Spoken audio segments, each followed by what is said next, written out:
Salut, bienvenue à nouveau. Aujourd'hui, nous dévoilons 11 faits psychologiques incroyables sur les femmes qui vont changer ta vision du monde. Prépare-toi, car 97% des hommes n'ont aucune idée de ces secrets et subissent des rejets. Mais devine quoi? Tu peux rejoindre l'élite des 5% qui se démarquent vraiment en comprenant ces faits. Mesdames, ce n'est pas réservé qu'aux hommes. Connaître ces vérités sur vous-même vous rendra magnétique et irrésistible. Avant de plonger dans le vif du sujet, peux-tu me rendre un petit service rapide? Si tu es excité à l'idée de découvrir ces secrets, écrase ce bouton « J'aime ». Cela nous permet de t'apporter encore plus de sagesse stoïque puissante. Et si ce n'est pas déjà fait, abonne-toi à la chaîne et active la cloche pour ne jamais rater nos dernières vidéos. Gardons cela amusant. Si tu adores ce sujet, laisse un 1 dans les commentaires. Si tu penses qu'on peut s'améliorer, tape un 0 et dis-nous comment. Maintenant, plongeons dans ces incroyables révélations qui vont transformer ta compréhension des femmes et des relations. Fait psychologique numéro 1. Les femmes tombent amoureuses à cause de l'odeur. Selon une étude,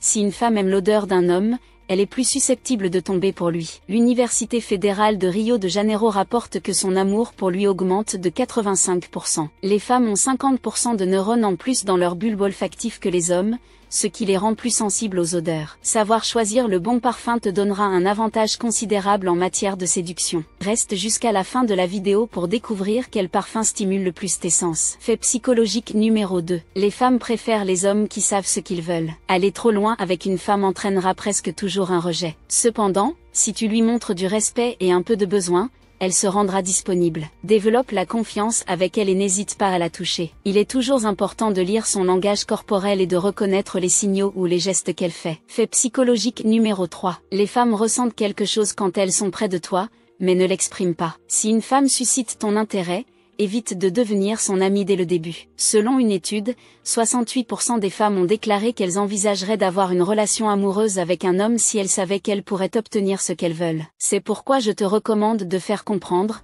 subtilement, dès le départ que tu l'apprécies. Fait psychologique numéro 4. Les femmes présélectionnent. Un phénomène similaire à la séduction masculine révèle que lorsque d'autres femmes montrent de l'intérêt pour un homme, elles le trouvent 3 fois plus attirant. Cela se produit également lorsqu'un groupe de femmes entoure un homme. Je te recommande donc de te faire des amis et de sortir avec elles pour voir comment les autres femmes te perçoivent. Ces amis n'ont pas besoin d'être intéressés par toi, au-delà de te fournir une compagnie et de créer cet effet de présélection, ce qui augmentera l'intérêt des autres femmes pour toi et rendra plus facile de flirter avec celle que tu aimes. Fait psychologique numéro 5. Si elle te taquine, elle est intéressée. Si une femme te taquine et t'appelle par des surnoms, elle est probablement attirée par toi et utilise ce comportement ludique pour gagner ta confiance. Quand il s'agit de tomber amoureuse, les femmes agissent souvent avec leur corps. Si tu es vraiment intéressé par son langage et ses taquineries, je te recommande de l'aider à atteindre son objectif en t'intéressant à elle. Jouer le jeu est une façon de profiter de son comportement. Tu peux lui dire ce qu'elle veut entendre en disant « Je sais que tu m'appelles comme ça parce que tu aimes ça.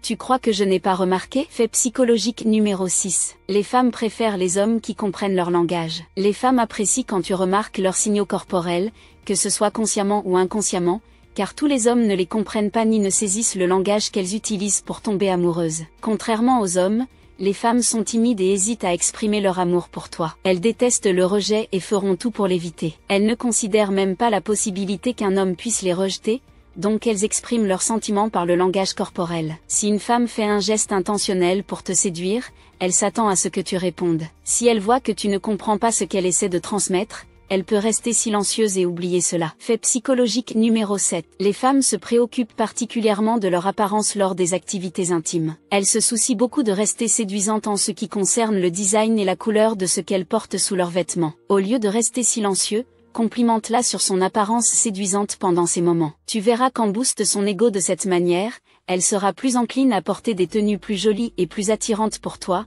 ce qui la motivera à te revoir. Fait psychologique numéro 8. Quand un homme se connecte à une femme, elle ressent plus de sensations. Si tu comprends la complexité psychologique de l'esprit féminin, tu peux augmenter sa satisfaction lors des activités intimes. Parce que les femmes sont moins physiques que les hommes et fonctionnent davantage par l'esprit et les sensations, je te recommande d'être moins direct et de compter sur la sous-communication pour te connecter à elles avant d'essayer quoi que ce soit. Prends ton temps avec elles, encourage-la à s'exprimer émotionnellement, et fais-lui sentir que tu la comprends complètement. Fait psychologique numéro 9. Les femmes adorent leurs amis plus que leurs partenaires. Certaines femmes aiment leurs meilleurs amis plus que leurs partenaires. Il a été démontré que les amis des femmes provoquent des émotions plus fortes que leurs petits amis. Quand une femme quitte son partenaire à la maison pour rencontrer une amie, son esprit devient plus sensible en se préparant pour cette rencontre. Elle est convaincue que son amie ne la jugera pas et lui apportera un soutien émotionnel. Elles ressentent une satisfaction émotionnelle avec leur amie, qu'elles confondent parfois avec de l'amour. Il est donc préférable de tenir ta copine éloignée de ses amis de confiance,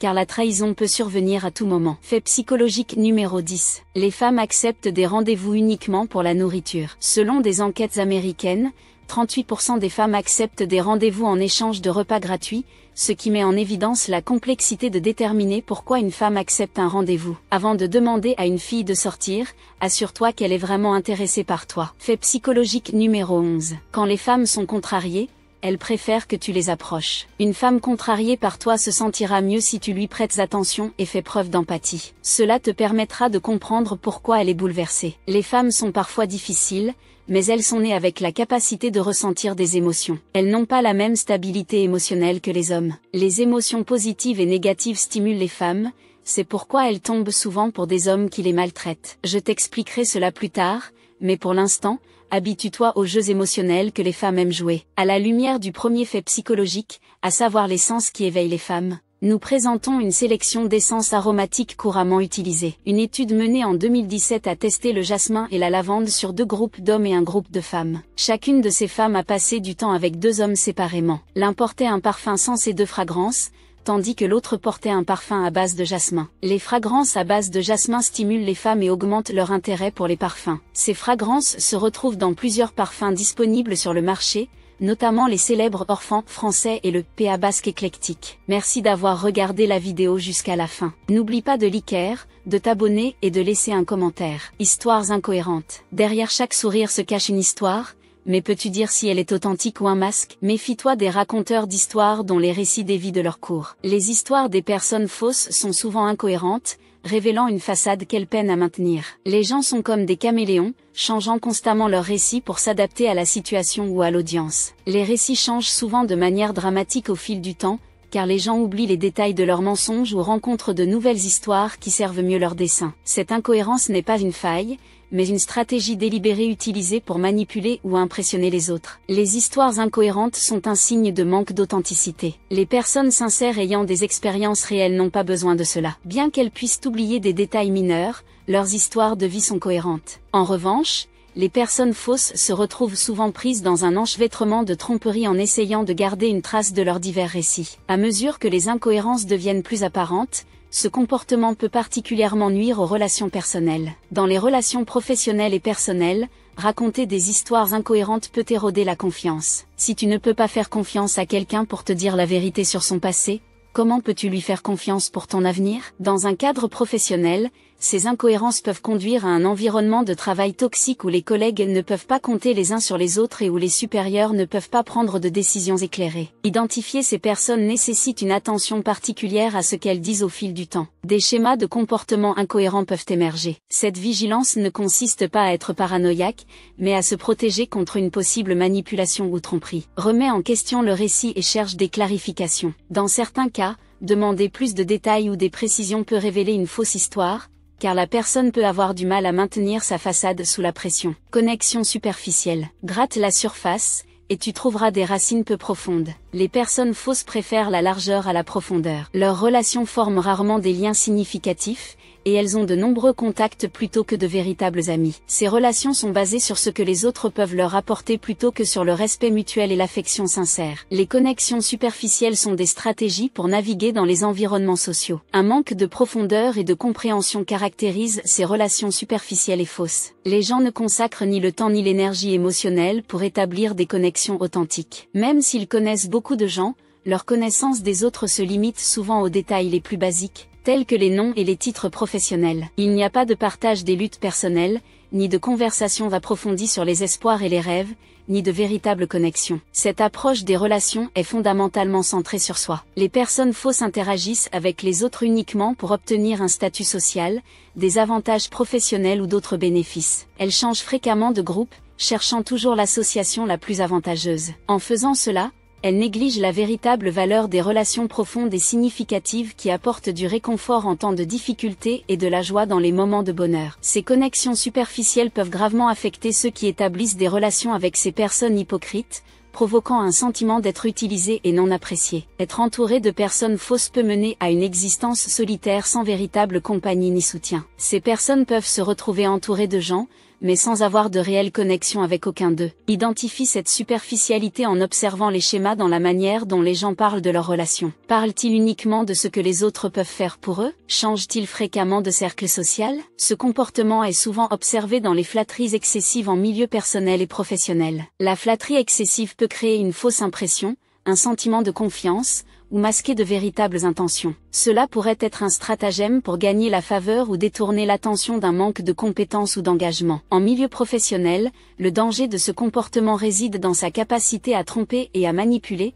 créant un environnement où les paroles vides éclipsent le véritable talent et les efforts sincères. De plus, les personnes qui utilisent fréquemment la flatterie excessive ont du mal avec l'authenticité dans d'autres domaines de leur vie. Elles peuvent percevoir les relations différemment, les voyant comme des transactions plutôt que des connexions réciproques. Cela peut conduire à un cercle social superficiel où les gens sont valorisés en fonction de leurs compétences plutôt que de leur personnalité. Apprendre à distinguer les éloges sincères de la flatterie est crucial pour naviguer dans ces tromperies. Les compliments authentiques sont généralement spécifiques aux réalisations réelles ou aux qualités, et sont donnés sans attente en retour. En revanche, la flatterie apparaît souvent vague, exagérée ou sans rapport avec les accomplissements réels. Comprendre ces distinctions peut aider à identifier les personnes qui utilisent la flatterie excessive comme une tactique de tromperie. Le manque d'empathie est un autre problème. Un cœur vide ne peut pas empathiser. Les personnes insincères démontrent fréquemment un manque de préoccupation sincère et d'empathie pour les autres. Le manque d'empathie chez une personne est considéré comme un signe d'alerte majeur. Ceux qui sont incapables ou réticents à se connecter émotionnellement aux autres ignorent souvent les sentiments et les besoins des autres,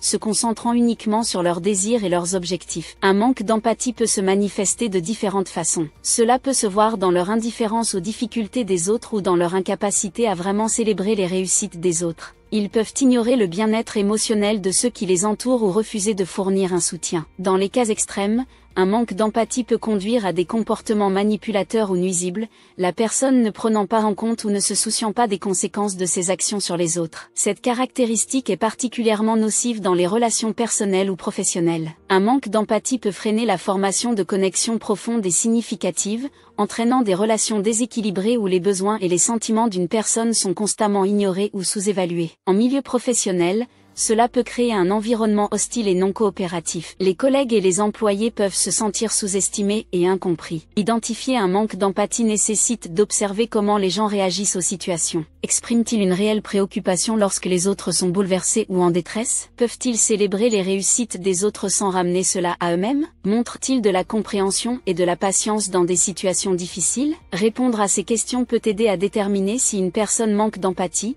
un composant nécessaire pour des relations authentiques et saines. Comportement manipulateur. Les ficelles sont pour les marionnettes, pas pour les humains. Les personnes fausses manipulent fréquemment les autres pour des gains personnels, en ignorant les émotions de ceux qui les entourent. Ce comportement manipulateur est une stratégie délibérée pour contrôler ou influencer les autres afin d'atteindre leurs objectifs, et peut prendre de nombreuses formes, allant de la manipulation émotionnelle subtile à l'exploitation flagrante. Ce comportement est fondamentalement égoïste et montre un mépris total pour le bien-être et l'autonomie des autres. Les manipulateurs ont souvent une bonne compréhension de la psychologie humaine et l'utilisent à leur avantage. Ils peuvent utiliser la culpabilité, le charme, la coercition ou la tromperie pour parvenir à leur fin. Cette manipulation peut être particulièrement dangereuse car elle passe souvent inaperçue jusqu'à ce que des dommages significatifs aient eu lieu. Les victimes de manipulation peuvent se sentir confuses, coupables ou même responsables des actions du manipulateur. Le comportement manipulateur dans les relations peut créer une dynamique toxique où une personne se sent constamment sous pression pour répondre aux attentes ou aux exigences de l'autre,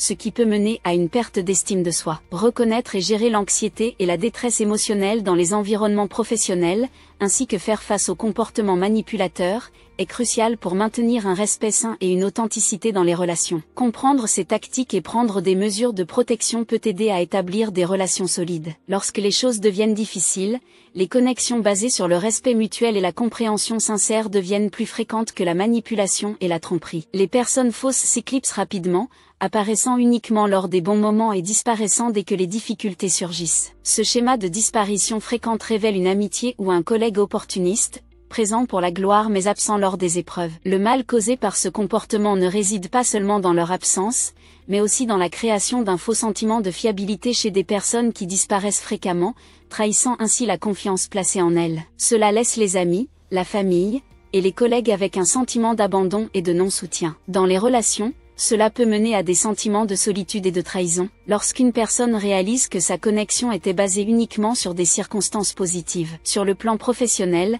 cela peut perturber la dynamique d'équipe et ralentir le progrès, car ces individus ne contribuent pas dans les moments de stress ou de difficulté. Identifier de telles personnes nécessite une observation attentive des schémas au fil du temps. Il est important de voir qui est présent lors des succès ou des célébrations, et qui reste loyal et fiable lorsque les situations deviennent difficiles, car c'est dans l'adversité que la loyauté se démontre vraiment. Les promesses brisées sont comme un château construit sur du sable. Les personnes fausses font facilement des engagements, mais les tiennent rarement. Cette tendance à briser les promesses indique un manque d'intégrité et de fiabilité. Faire une promesse revient à donner sa parole. Ne pas la tenir est un signe de manque de respect envers le destinataire et envers soi-même. Cela sape la confiance et endommage les relations. Les promesses non tenues, qu'elles soient personnelles ou professionnelles, ont des conséquences qui vont bien au-delà de la simple déception immédiate. Rompre constamment ces promesses peut entraîner une perte de crédibilité et de respect. Dans les relations personnelles, cela peut causer de la détresse émotionnelle et créer une atmosphère d'incertitude et d'insécurité. Dans les milieux professionnels,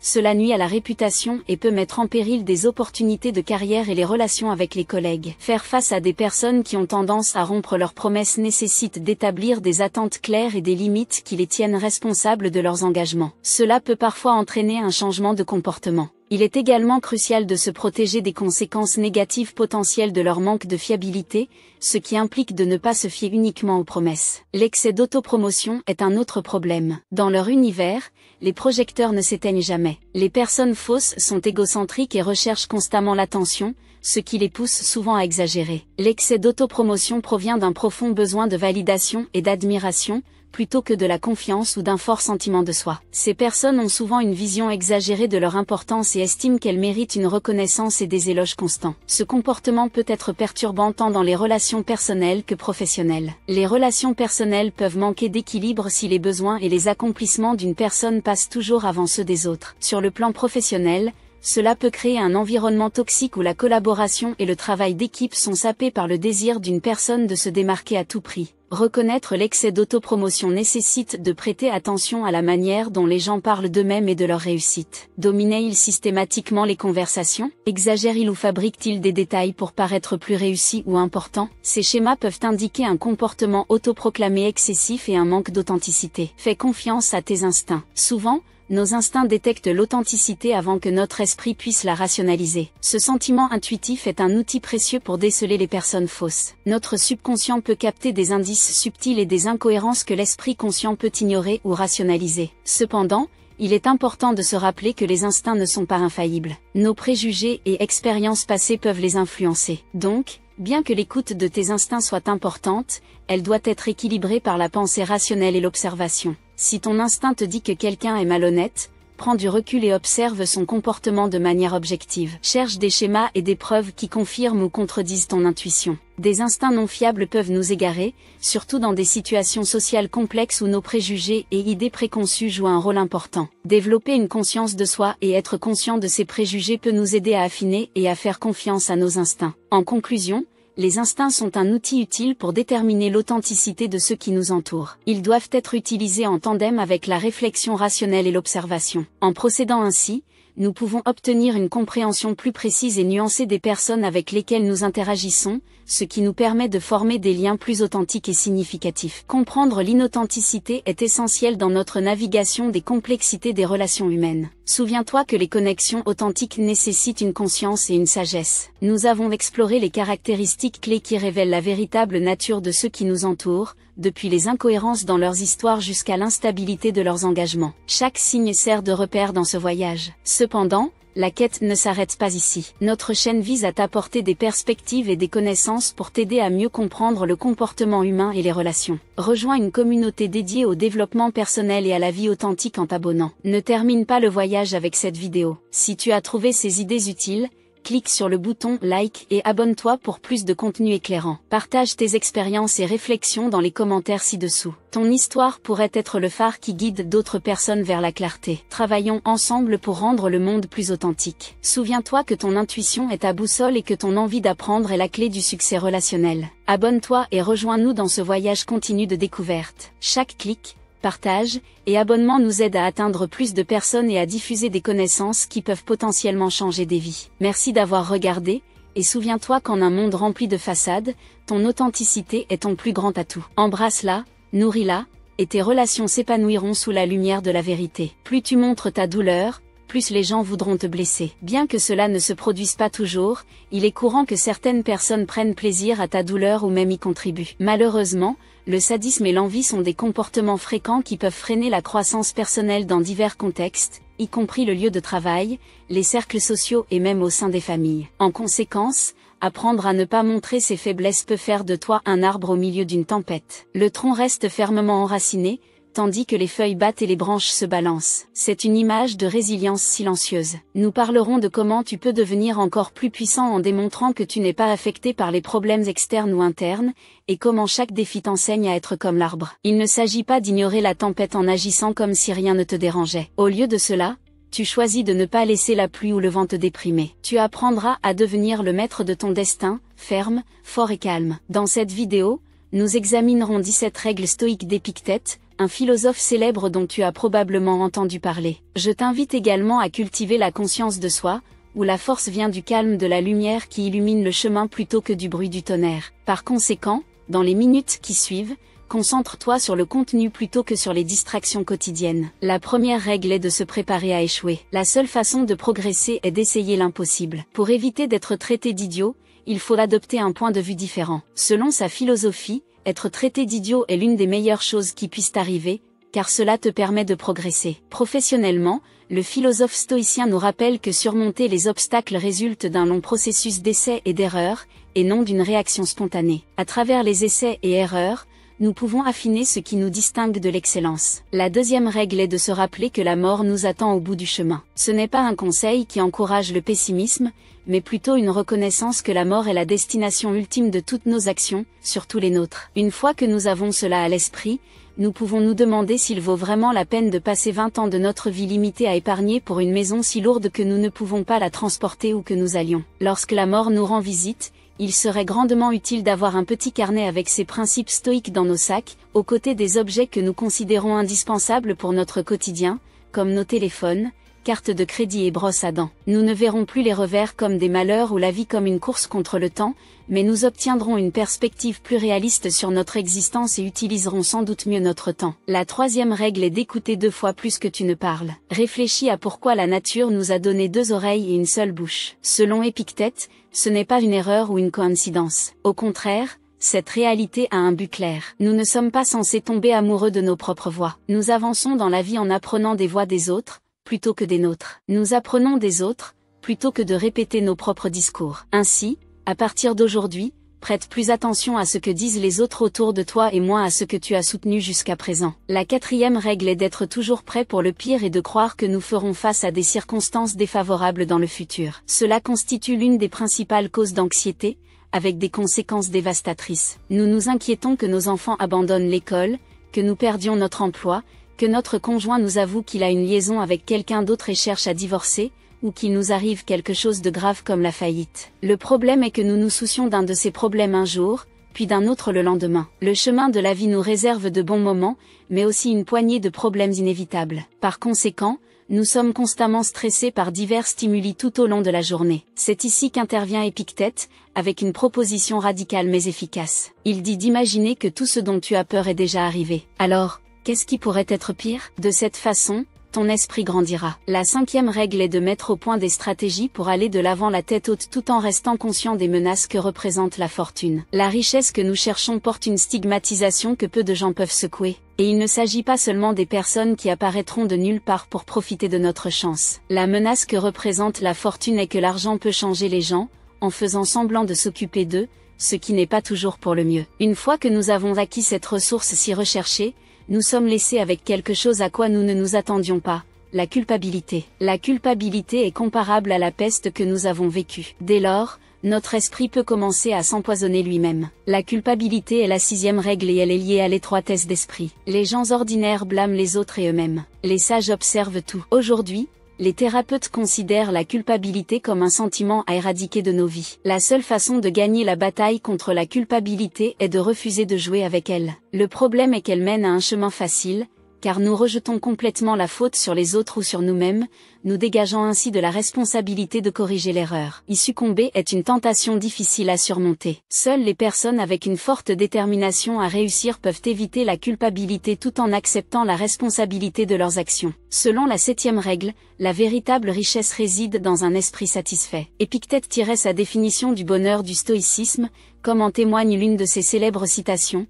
Un homme sage ne s'inquiète pas de ce qui lui manque, mais se réjouit. Cette réflexion est plus qu'une simple pensée. C'est un conseil pour cesser de se sentir accablé par des richesses qui ne sont pas encore dans nos vies. Lorsque nous nous permettons de nous plaindre et de pleurer sur ce qui nous manque, nous manquons des moments précieux de bonheur où nous pourrions être reconnaissants pour tout ce que nous avons déjà accompli, au-delà de ce que nos yeux sont habitués à voir. La huitième règle est de cultiver l'humilité dans ta vie. Si tu veux apprendre quelque chose, pratique l'humilité au quotidien. Une personne doit apprendre ce qu'elle pense déjà savoir. La phrase d'Épictète nous encourage à utiliser notre humilité, notamment dans l'apprentissage. Passer sa vie à se vanter de ses connaissances nous éloigne de la véritable connaissance, qui provient de la réalisation que nous ignorons complètement ce que nous voulons apprendre. Nous aborderons tout avec le regard d'un enfant, qui a la même capacité d'émerveillement et de désir d'apprendre. La huitième règle est de cultiver l'humilité dans ta vie. Si tu veux apprendre quelque chose, pratique l'humilité au quotidien. Une personne doit apprendre ce qu'elle pense déjà savoir. La phrase d'Épictète nous encourage à utiliser notre humilité,